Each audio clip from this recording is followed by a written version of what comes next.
隨時起步。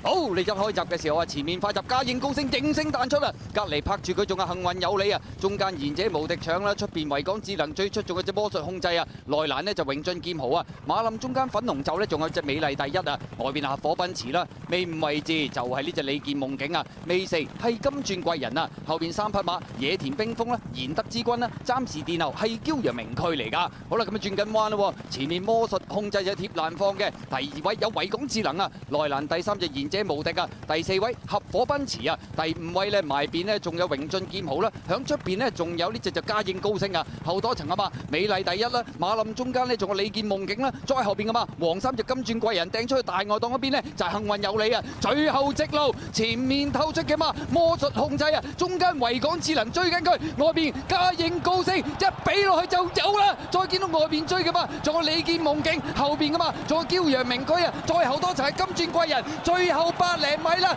嘉應高升以一個非常無敵嘅姿態收韁贏出呢場主席短途獎啊！真係認真厲害啊！今場賽事仲要有少少改咗個跑法啦，大約跟住個第四位入彎攞咗出去中檔嚟追啊！而今場賽事直落已經贏晒3場噶啦，首先係100週年紀念短途杯，